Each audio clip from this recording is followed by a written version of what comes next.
Good morning to everyone mga idol. Magkwentuhan, may kwento ako mga idol kung maniwala kayo mga idol ng yung kulam mga idol saka aswang mga idol.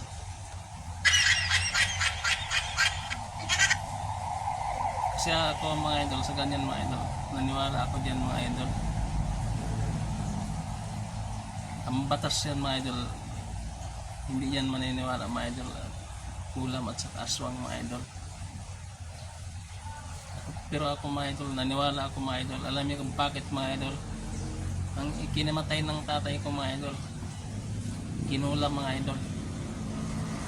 Tawag nila mga idol, barang mga idol. Kung sa ano mga idol, yung iba mga idol, ating Bisaya mga idol, barang yan mga idol. Sa Tagalog, kulam.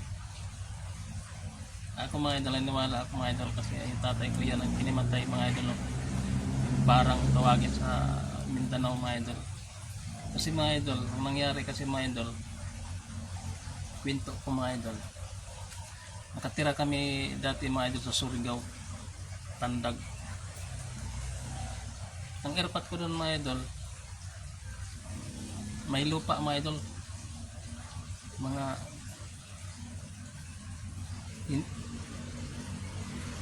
maliit lang yata mga idol, 1 hektarya o kalating hektarya mga idol.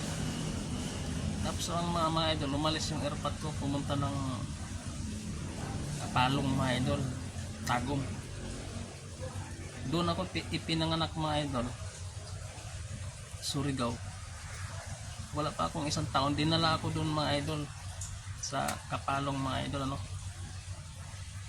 Kaya nung tumira kami doon mga idol, tandang-tanda ko mga idol,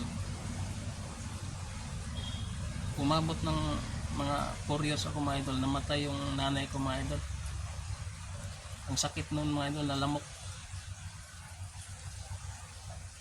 Kung tawagin mga idol, dinggi.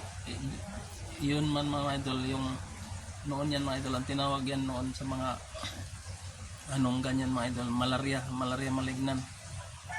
Eh tandang-tanda ko yun mga idol, yung nanay ko mga idol, parang nasira ulo yun mga idol. Kasi sa 4 years ko na mga idol, hindi ko malimutan yung mga idol. Para siyang nabaliw mga idol. Dahil sa lamok na yun mga idol, nakagat siya ng lamok na malaria siya mga idol. Parang nakakabaliw pala yun mga idol. Tumalon siya mga idol sa ano namin, sa may kusina. Lulipad daw siya mga idol kasi para doon na siya si Superman. Sabi niya mga idol. Totoo yan mga idol, baka sabi niyo hindi, totoo yan mga idol.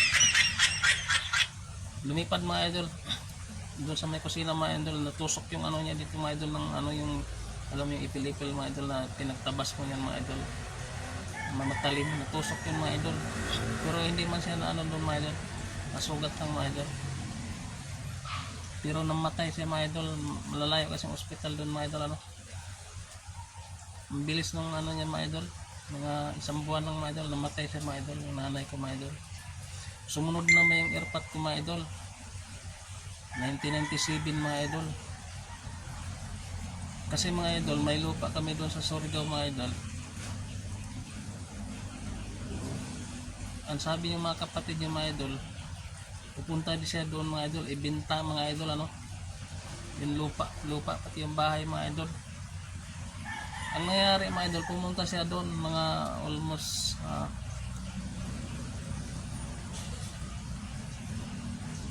ano mga idol,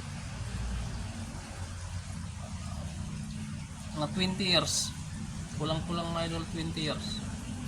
Ang nangyari mga idol, dahil ibenta na nga sana yun mga idol, yung lupa namin doon mga idol, at saka yung bahay mga idol, inila-hila siya mga idol ng ano, yung mga kakilala niya dati. Kasi matagal nga na hindi nagkita mga idol, kulang-kulang 20 years. Ang nangyari mga idol, nung umuwi sa Kapalong yan mga idol, Tagum, nagkasakit yung airpot ko mga idol. Pero ako mga idol, dito na ako sa Luzon noon mga idol, 1992 ako nandito sa Luzon eh.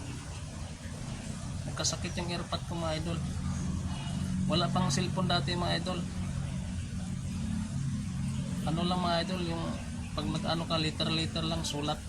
Wala pang cellphone dati mga idol. Mga 1992. Wala pa yan mga idol. Ano pala mga idol? Kinulam yung airpot ko mga idol. Barang tawag nila mga idol. Kaya niniwala ako dyan mga idol. Dinala na siya sa Davao mga idol. Ang sabi lang mga idol doon sa doktor, amoeba mga idol. Yung sakit ng airpot ko mga idol ano.